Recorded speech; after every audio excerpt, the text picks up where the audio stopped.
আবু সাঈদ হত্যা মামলার বিচার শুরুর আদেশ ট্রাইব্যুনালের। বেরোবির সাবেক ভিসি সহ পলাতক ২৪ আসামির বিরুদ্ধে গ্রেফতারি পরোয়ানা। হাসিনার শাসনামলে ৮০০ আয়নাঘরে বন্দী ছিল ৩৫০০ মানুষ। রাজনৈতিক প্রতিহিংসায় মানবেতর জীবন কাটায় ভুক্তভোগীরা।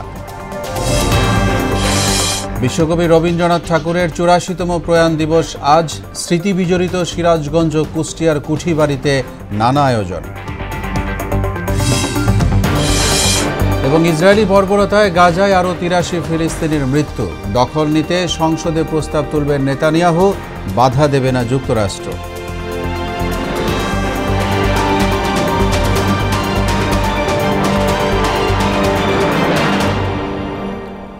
আসসালামু আলাইকুম। আমন্ত্রণ মোহনা সংবাদে এতক্ষণ শুনছিলেন শিরোনাম। পুরো সংবাদে আপনাদের সঙ্গে আছি মোহাম্মদ ওয়ালিউল্লাহ। জুলাই গণ অভ্যুত্থানে রংপুর বেগম রোকেয়া বিশ্ববিদ্যালয়ের শিক্ষার্থী আবু সাঈদ হত্যার ঘটনায় ৩০ আসামির বিচার শুরু করার নির্দেশ দিয়েছেন ট্রাইব্যুনাল। মানবতা বিরোধী অপরাধ মামলায় তাদের বিরুদ্ধে অভিযোগ গঠন করে সকালে এই আদেশ দেন ট্রাইব্যুনালের ২-এর চেয়ারম্যান বিচারপতি নজরুল ইসলাম চৌধুরীর নেতৃত্বাধীন ৩ সদস্যের বিচারিক প্যানেল। আবু সাঈদ হত্যা মামলায় ৩০ আসামির মধ্যে ৬ জন গ্রেফতার হলেও রোকেয়া বিশ্ববিদ্যালয়ের তৎকালীন ভিসি হাসিবুর রশিদ সহ ২৪ জনই পলাতক। তাদের বিরুদ্ধে গ্রেফতারি পরোয়ানা জারি করেছেন ট্রাইব্যুনাল। গ্রেফতার আসামিরা হলেন বেগম রোকেয়া বিশ্ববিদ্যালয়ের সাবেক প্রক্টর শরীফুল ইসলাম, পুলিশের এএসআই আমির হোসেন, কনস্টেবল সুজন চন্দ্র রায়, ছাত্রলীগ নেতা ইমরান চৌধুরী, রাফিউল হাসান রাসেল ও আনোয়ার পারভেজ।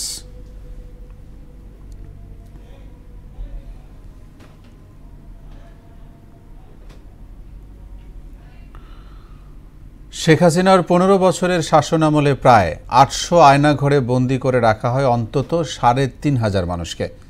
বিনা বিচারে অন্ধকার প্রকোষ্ঠে মানবতর জীবন কাটান এসব ভুক্তভোগী। রাজনৈতিক মতাদর্শের কারণে হাসিনার প্রতিহিংসার শিকার হন ব্রিগেডিয়ার জেনারেল আবদুল্লাহিল আমান আজমি ও লেফটেন্যান্ট কর্নেল হাসিনুর রহমান। আয়নাঘরে বন্দীদের নিয়ে রেজা খানের ২ পর্ব ধারাবাহিক প্রতিবেদনের আজ প্রথম কিস্তি। পতিত স্বৈরাচার শেখ হাসিনার ১৫ বছরের শাসনামলে দেশে গুমের সংস্কৃতি তৈরি করা হয়। সে সময় দেশ জুড়ে ৭ থেকে ৮০০ গোপন বন্দিশালা বা আয়নাঘরে রাখা হতো সরকার বিরোধীদের। অন্তর্বর্তী সরকারের ১০০ দিন উপলক্ষে দেয়া এক ভাষণে প্রধান উপদেষ্টা ডক্টর মোহাম্মদ ইউনুস জানান, গুম সংক্রান্ত কমিশন এ পর্যন্ত ১৬০০ গুমের তথ্য পেয়েছে। তাদের ধারণা এই সংখ্যা ছাড়াবে ৩৫০০। ইন্ডিয়ার গোয়েন্দা সংস্থা রয়ের এজেন্ট না হওয়া এবং ভারত বিরোধী কর্মকাণ্ডের কারণে ২ দফায় অন্তত ৫ বছর গুমের শিকার হন অবসরপ্রাপ্ত লেফটেন্যান্ট কর্নেল হাসিনুর রহমান বীর প্রতীক। আমাকে বলা হয় আপনার ওয়ারম্যান হলে রয়ের সাথে কাজ করার জন্য। বাংলাদেশি অফিসার, রয়ের অফিসার আমাকে অনেক প্রলোভন দেখায়। প্রথম থেকে না বলে দিলাম, মিলিটারি অফিসার সবাই কিন্তু অ্যান্টি ইন্ডিয়ান, সবার চেতনা ধারণ করে অ্যান্টি ইন্ডিয়ান। এখনও সকল জেনারেল অ্যান্টি ইন্ডিয়ান চেতনা ধারণ করে। ভারতের মদতে বিডিআর বিদ্রোহ ও জেএমবির উত্থান হয় দাবি করে আয়নাঘরের অস্তিত্ব প্রথম আন্তর্জাতিক গণমাধ্যমে তুলে ধরার কথা জানান হাসিনুর রহমান। আমি প্রথম ব্যক্তি যে এটাকে ওন করে বাইরে শিকার বাংলাদেশের থেকে আর কি। ওই সময় জেএমবির উত্থান হয়, জেএমবির উত্থানটা সম্পূর্ণ ভারতের। এদিকে স্বৈরাচার শেখ হাসিনা সরকারের আক্রোশের শিকার হন জামায়াতের সাবেক আমির গোলাম আজমের পুত্র অবসরপ্রাপ্ত ব্রিগেডিয়ার জেনারেল আবদুল্লাহিল আমান আজমি। তার দাবি, ভারতের নানা অপকর্মের প্রতিবাদ করায় আয়নাঘরে থাকতে হয়েছে ৮ বছর। ভারতের সমস্ত যে সমস্ত কুকর্ম আছে এগুলির প্রতিবাদ বরাবরই করে এসেছি।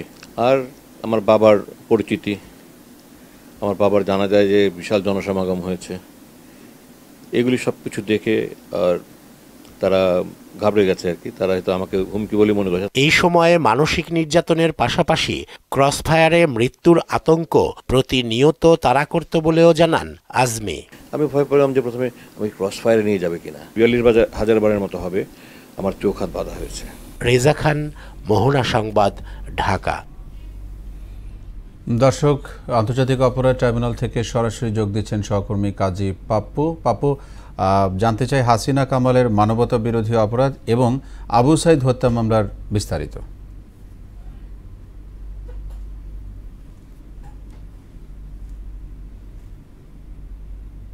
থেকে আপনি আসতে চাচ্ছি যে আবু সাইদের বিষয়টি। আবু সাইদ ছিলেন যিনি জুলাই আগস্টের প্রথম শহীদ, অর্থাৎ এই আন্দোলন যখন শুরু হয় তার প্রথম শহীদ হন এই আবু সাইদ, যার হত্যার পরেই কিন্তু আন্দোলনটি বেগবান হয় এবং সাবেক প্রধানমন্ত্রী যে শেখ হাসিনা তারকে দেশ ছাড়তে বাধ্য হয়, অর্থাৎ 5ই আগস্ট। সেই আবু সাইদের অভিযোগ শুনানিটা আগেই আমলে নিয়েছিলেন। আজকে আদালত 27 আগস্ট এই আবু সাইদ হত্যার যে সাক্ষ্য গ্রহণ তার ডেট রেখেছেন এবং আগামী 27 আগস্ট থেকে এই প্রথম শহীদের সাক্ষ্য গ্রহণ শুরু হবে এবং সেই আবু সাইদেরই যারা সাক্ষী দিবেন তারা কিন্তু আজকে আদালতে এসেছেন।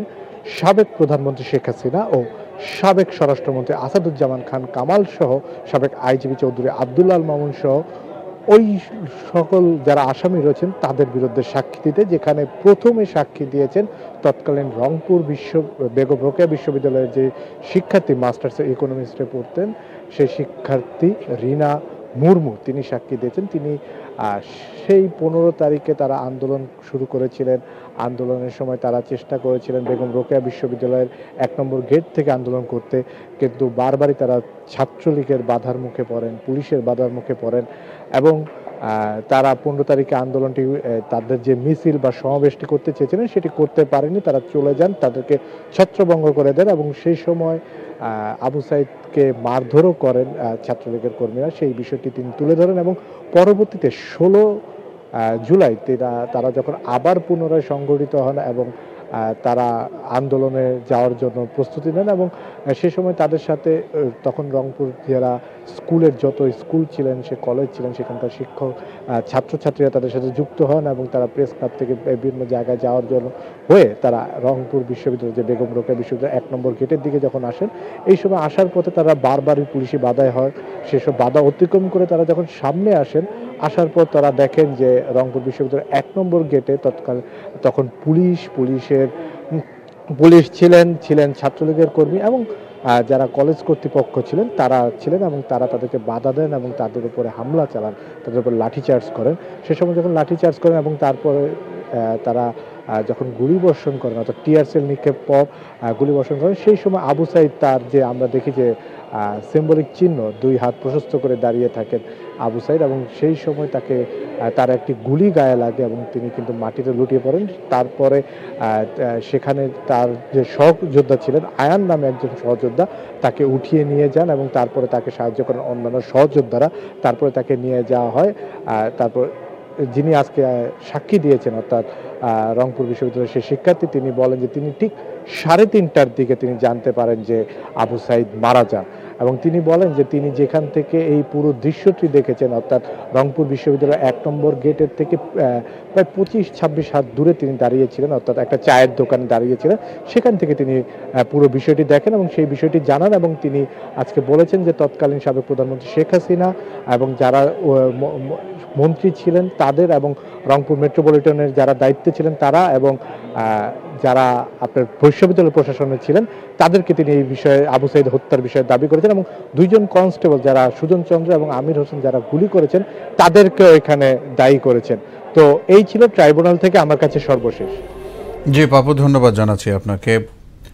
জুলাই ঘোষণাপত্রকে স্বাগত জানিয়েছে বিএনপি। এর মধ্য দিয়ে রাজনৈতিক দলগুলোর অঙ্গীকার মোতাবেক নতুন গণতান্ত্রিক বাংলাদেশ গঠনের কাজ শুরু হবে বলে মন্তব্য করেছেন দলের মহাসচিব মির্জা ফখরুল ইসলাম আলমগীর। বুধবার রাজধানীর গুলশানে দলটির চেয়ারপারসনের দলীয় কার্যালয়ে আয়োজিত সংবাদ সম্মেলনে এসব জানান তিনি। এ সময় আগামী ফেব্রুয়ারিতে নির্বাচনের তারিখের ঘোষণাকেও স্বাগত জানান এই বিএনপি নেতা। বলেন, এই ঐতিহাসিক ঘোষণা বাংলাদেশে রাজনৈতিক অচলাবস্থা কাটিয়ে উঠে গণতন্ত্র উত্তরণের পথকে সুগম করবে। বিএনপি এই ঘোষণাপত্রকে স্বাগত জানাচ্ছে। বিএনপি বিশ্বাস করে এই ঘোষণাপত্রে রাজনৈতিক দলগুলো যে অঙ্গীকার করেছে তা পালনের মধ্য দিয়ে এক নতুন গণতান্ত্রিক বাংলাদেশে রূপান্তরের কাজ শুরু হবে। সুযোগ সৃষ্টি হবে এক সাম্য মানবিক মূল্যবোধ ও ন্যায় বিচারের ভিত্তিতে সত্যিকারের প্রগতিশীল সমৃদ্ধ বাংলাদেশ নির্মাণের প্রক্রিয়া। নানা জটিলতায় লোকসানের কারণে অস্তিত্ব সংকটে পড়েছে নাটোরের চক বৈদ্যনাথ চামড়ার মোকাম।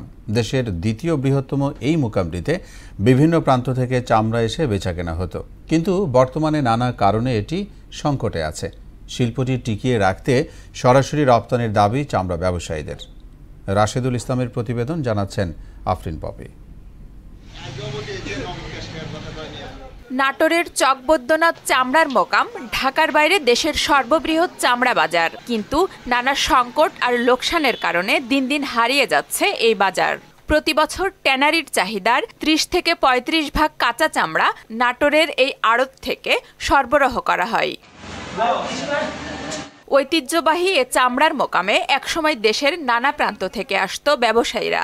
এখন বাজারে নেই আগের মতো কোলাহল, নেই জমজমাট বেচাকেনা। ব্যবসায়ীরা বলছেন, সরকার চামড়ার যে দাম বেঁধে দেয় সেই দামে চামড়া কেনা যায় না নানা কারণে। তাছাড়া ট্যানারি মালিকরা টাকা না পরিশোধ করায়, পুঁজির অভাব ও সিন্ডিকেট এবং লবণের দাম বাড়ায় লোকসানের জন্য ব্যবসা ছাড়তে হচ্ছে তাদের। মার্কেটে প্রায় 2.25 কোটি টাকার মতো এই বছরে বাকি পড়ছে। দিচ্ছি ট্যানারি মালিকরা ঘুরেছে। সরকার নির্ধারিত চামড়া মূল্যে চামড়া বেচে কেনা করতে একটু কষ্টই হয়েছে। বর্তমান যে আন্তর্জাতিক মার্কেট আছে লস, ওয়েট ব্লুটা বন্ধ হওয়াতে আমাদের চামড়ায় ধস নামছে। ইতালি, ইউরোপ কান্ট্রি যদি আসতো তাহলে চামড়াটা বেশি দামে বিক্রি হতো। চামড়া শিল্পকে বাঁচাতে দেশের বাইরে চামড়া রপ্তানির দাবি চামড়া ব্যবসায়ীদের। আমরা সরকারের কাছে দাবি জানাচ্ছি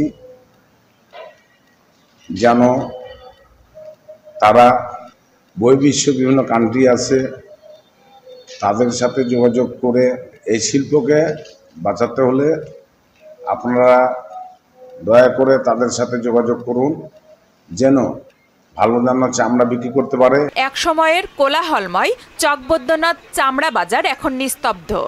সরকার দ্রুত পদক্ষেপ না নিলে নাটোরের ঐতিহ্যবাহী চামড়া ব্যবসা হারিয়ে যাবে বলে মনে করেন ব্যবসায়ীরা। আফরিন পপি, মোহনা সংবাদ। বিশ্বকবি রবীন্দ্রনাথ ঠাকুরের ৮৪তম প্রয়াণ দিবস আজ। বাংলা ১৩৪৮ সনের ২২ শ্রাবণ ভারতের কলকাতায় পৈতৃক বাসভবনে ইহলোক ত্যাগ করেন তিনি। বহু প্রতিভার অধিকারী এই কবি নিজ প্রতিভায় আলোর বাংলা সাহিত্য সংস্কৃতিকে তুলে ধরেছেন বিশ্ব দরবারে। সাহিত্যে সামান্য অবদানের জন্য বিশ্বকবির সম্মান পান তিনি। কবির প্রয়াণ দিবস উপলক্ষে সিরাজগঞ্জের কুঠিবাড়ি ও কুষ্টিয়ার শিলাইদহে নানা অনুষ্ঠানের আয়োজন করা হয়েছে। ডেস্ক রিপোর্টে বিস্তারিত।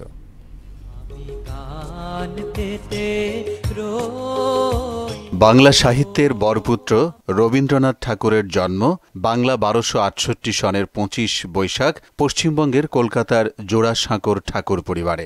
বাবা দেবেন্দ্রনাথ ঠাকুর ও মায়ের নাম শারদা সুন্দরী দেবী।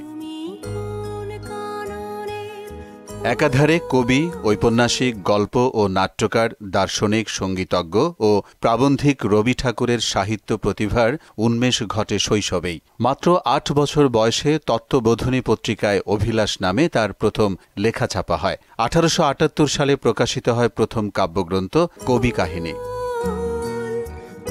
উপন্যাস, নাটক, সঙ্গীত, প্রবন্ধ, চিত্রকলা বা দর্শন, বাংলা সাহিত্যের এমন প্রতিটি শাখায় বিচরণ করেছেন রবীন্দ্রনাথ। বিশ্বের নানা ভাষায় তার সাহিত্যকর্ম অনূদিত এবং নানা দেশের পাঠ্যসূচিতে তার লেখা সংযোজিত হয়েছে। ১৯১০ সালে প্রকাশিত গীতাঞ্জলি কাব্যগ্রন্থের ইংরেজি অনুবাদের জন্য ১৯১৩ সালে সাহিত্যে নোবেল পুরস্কার লাভ করেন তিনি। রবি ঠাকুরের প্রকাশিত কবিতার বইয়ের সংখ্যা ৫২টি, আর উপন্যাস ১৩, ছোট গল্প ৯৫, প্রবন্ধ ও গদ্য গ্রন্থ ৩৬ এবং নাটকের বই ৩৮টি। কবির মৃত্যুর পর ৩৬ খণ্ডে প্রকাশিত হয় রবীন্দ্র রচনাবলী। এছাড়া রয়েছে ১৯ খণ্ডের রবীন্দ্র চিঠিপত্র। জমিদার পরিবারের সদস্য হিসেবে তিনি জমিদারিও করেছেন। ১৮৯১ সাল থেকে কুষ্টিয়া, পাবনা, নাটোর ও উড়িষ্যায় জমিদারি দেখাশোনা করেন রবীন্দ্রনাথ ঠাকুর। ওইসব এলাকার কুঠিবাড়িতে অবস্থানকালে অসংখ্য কবিতা ও গান রচনা করেন তিনি।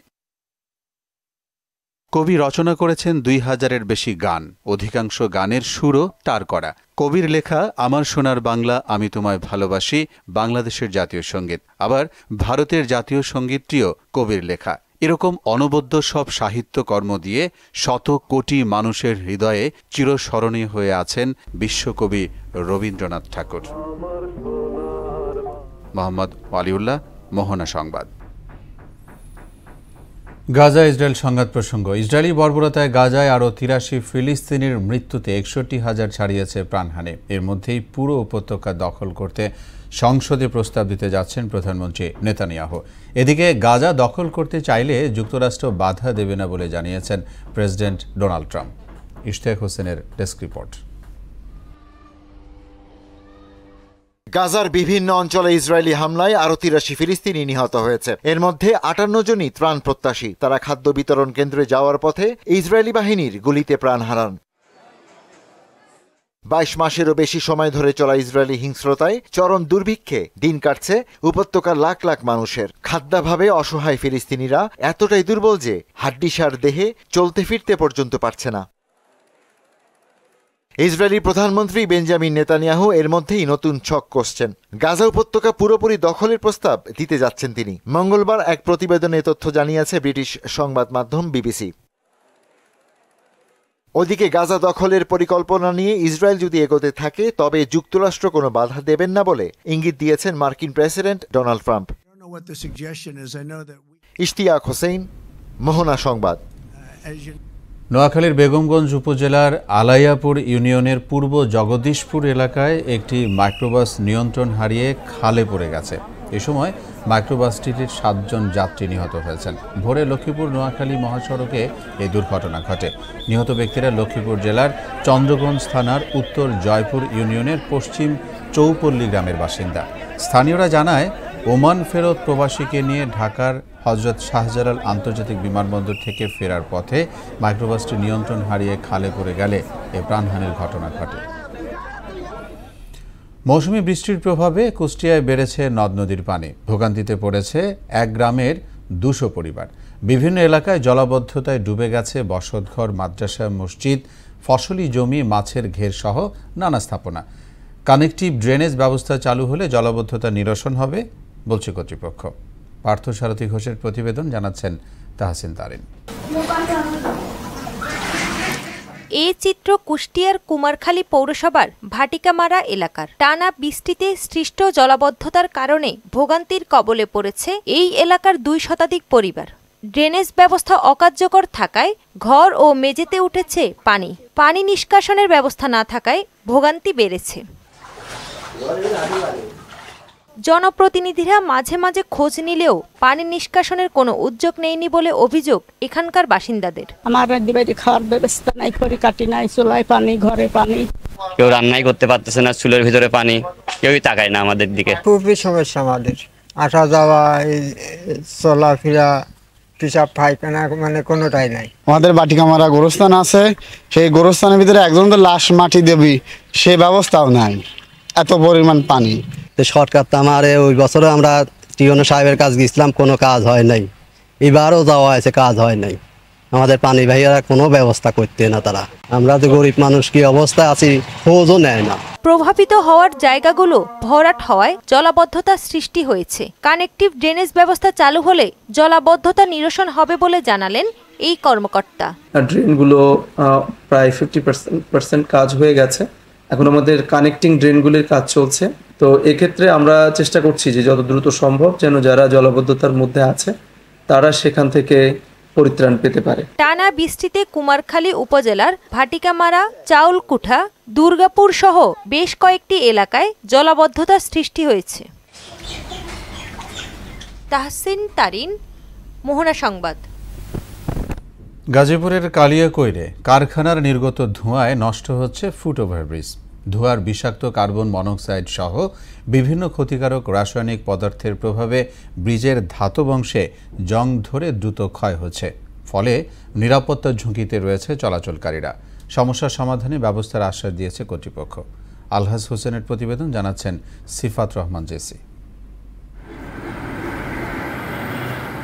কালিয়াকৈর উপজেলার চন্দ্রা এলাকায় ঢাকা টাঙ্গাইল মহাসড়কে প্রায় 4,48,52,761 কোটি টাকা ব্যয় নির্মিত ফুট ওভারব্রিজটি রাসায়নিক কারখানা নির্গত বিষাক্ত রাসায়নিকের নিঃসরণে ক্ষতিগ্রস্ত হচ্ছে। ব্রিজের কোনো অংশ নষ্ট হয়ে খসে গেছে, আবার কিছু অংশ ভেঙে পড়েছে। নিরাপত্তাহীনতা এবং চরম ঝুঁকি নিয়ে ব্রিজ পারাপার করছেন কারখানা শ্রমিক এবং স্থানীয়রা। অ্যালুমিনিয়ামের ধোঁয়াটাই মনে করেন যে ফুট ওভার ব্রিজের ছাউনিটার উপরের টিনটা নষ্ট হয়ে যাচ্ছে।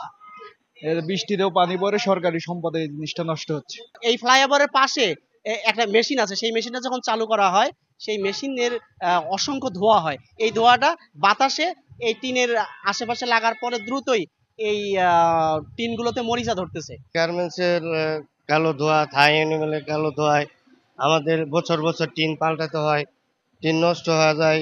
হাজার হাজার লোক ওভারব্রিজ দিয়ে চলাচল করে, পাশে বাংলাদেশ থাই অ্যালুমিনিয়াম ফ্যাক্টরি। এটার ধোঁয়ায় আসলে আমি মনে করি যে এটার ধোঁয়ায় এই সমস্ত টিন মোর্চা পড়ে সব নষ্ট হয়ে যাচ্ছে। ওভারব্রিজ পরিদর্শন করে কারখানা কর্তৃপক্ষকে চিঠি দেওয়া হয়েছে। দ্রুত মেরামত না করলে তাদের বিরুদ্ধে ব্যবস্থা গ্রহণ করা হবে জানালেন উপবিভাগীয় প্রকৌশলী। চন্দ্রার যেই থাই অ্যালুমিনিয়ামের যেই কোম্পানিটা আছে, ধোঁয়ার কারণে ফুট ওভারব্রিজটা ক্ষতিগ্রস্ত হয়েছে। এই প্রেক্ষিতে আমরা ওদের চিঠি দিয়েছি এবং দ্রুত ওরা মেরামত করে দিবে। কারখানা নির্গত রাসায়নিক ধোঁয়া থেকে ফুট ওভারব্রিজ সহ শহরের অন্যান্য গুরুত্বপূর্ণ অবকাঠামো রক্ষায় দ্রুত ব্যবস্থা নেবে কর্তৃপক্ষ, এমনটাই প্রত্যাশা স্থানীয়দের। সিফাত রহমান, জেসি, মোহনা সংবাদ। আবারও দেশের বাইরের খবর। যুক্তরাষ্ট্রের ক্যালিফোর্নিয়ায় ভয়াবহ আকার ধারণ করেছে দাবানল। ইতোমধ্যে পুড়ে গেছে লস পাদ্রেস ন্যাশনাল ফরেস্টের ৭২,০০০ একরের বেশি অঞ্চল। হুমকিতে রয়েছে ৪.৫ শতাধিক ঘরবাড়ি। ফ্রান্সেও দাবানলে পুড়ছে বিস্তীর্ণ বনাঞ্চল। এরই মধ্যে পুড়ে গেছে ১১,০০০ হেক্টর এলাকার বাড়িঘর, গাছপালা। ইশতিয়াক হোসেনের আরেকটি ডেস্ক রিপোর্ট। যুক্তরাষ্ট্রের ক্যালিফোর্নিয়ার সান্টা বারবারা, সেন্ট লুইস ও বিস্পো কাউন্টির লস পাদ্রেস ন্যাশনাল ফরেস্টের বিস্তীর্ণ এলাকায় ছড়িয়ে পড়েছে দাবানল। সান্টা মারিয়া ও বেকার্সফিল্ডের মাঝ দিয়ে যাওয়া একটি মহাসড়কের পাশে আগুনের সূত্রপাত হয়, পরে তা দ্রুত বিস্তার লাভ করে, স্থানীয়ভাবে যার নাম দেওয়া হয়েছে গিফর্ড ফায়ার। সোমবার সন্ধ্যা পর্যন্ত দাবানল গ্রাস করেছে ৭২,০০০ একরের বেশি বনাঞ্চল। আগুন নিয়ন্ত্রণে কাজ করছে সহস্রাধিক দমকল কর্মী। ইনফ্রারেড প্রযুক্তির পাশাপাশি আকাশপথেও আগুন নিভানোর কাজ চলছে। তারপরও ৫ দিনে মাত্র ৫% আগুন নিয়ন্ত্রণে আনা সম্ভব হয়েছে। দমকল বিভাগ বলছে ভয়াবহ দাবানলে ৪.৫ শতাধিক ঘরবাড়ি, খামার ও স্থাপনা ঝুঁকির মধ্যে রয়েছে। ইতোমধ্যে বাসিন্দাদের নিরাপদ স্থানে সরিয়ে নেওয়া হয়েছে। অঞ্চল জুড়ে জারি করা হয়েছে জরুরি সতর্কতা। ইউরোপের দেশ ফ্রান্সও ভয়াবহ দাবানলের কবলে পড়েছে। এখন পর্যন্ত ৯ জন দগ্ধ হয়েছে এবং ১১,০০০ হেক্টর এলাকার গাছপালা পুড়ে গেছে। মঙ্গলবার বিকেলে দক্ষিণাঞ্চলে হঠাৎ করেই দাবানলের সূত্রপাত হয়। এতে বেশ কিছু গ্রাম হুমকিতে রয়েছে। ১.৫ শতাধিক দমকলকর্মী আগুন নেভাতে লড়াই করছেন। ক্যাম্পিং গ্রাউন্ড এবং একটি গ্রাম আংশিকভাবে খালি করা সহ কয়েকটি স্থানীয় রাস্তা বন্ধ করে দিয়েছে কর্তৃপক্ষ। ইশতিয়াক হোসেন, মোহনা সংবাদ। এই ছিল এখনকার মতো সংবাদ। শেষ করব তার আগে শিরোনামগুলো জানাবো আরও একবার। আবু সাইদ হত্যা মামলার বিচার শুরুর আদেশ ট্রাইব্যুনালের। বেরোবির সাবেক ভিসি সহ পলাতক ২৪ আসামির বিরুদ্ধে গ্রেফতারি পরোয়ানা। হাসিনার শাসনামলে ৮০০ আয়নাঘরে বন্দী ছিল ৩৫০০ মানুষ। রাজনৈতিক প্রতিহিংসায় মানবেতর জীবন কাটায় ভুক্তভোগীরা। বিশ্বকবি রবীন্দ্রনাথ ঠাকুরের ৮৪তম প্রয়াণ দিবস আজ। স্মৃতি বিজড়িত সিরাজগঞ্জ, কুষ্টিয়ার কুঠিবাড়িতে নানা আয়োজন। এবং ইসরায়েলি বর্বরতায় গাজায় আরও ৮৩ ফিলিস্তিনির মৃত্যু। দখল নিতে সংসদে প্রস্তাব তুলবেন নেতানিয়াহু, বাধা দেবে না যুক্তরাষ্ট্র। সবাইকে আবারও শুভেচ্ছা। পরবর্তী সংবাদ বিকেল ৫:৩০। এর আগে বিকেল ৩টায় দেখবেন সংবাদ এক নজরে। মোহনার সবশেষ খবর জানতে ভিজিট করুন www.mohana.tv। সংবাদ দেখতে পারেন ফেসবুক ও ইউটিউবে। এতক্ষণ সঙ্গে থাকায় ধন্যবাদ সবাইকে।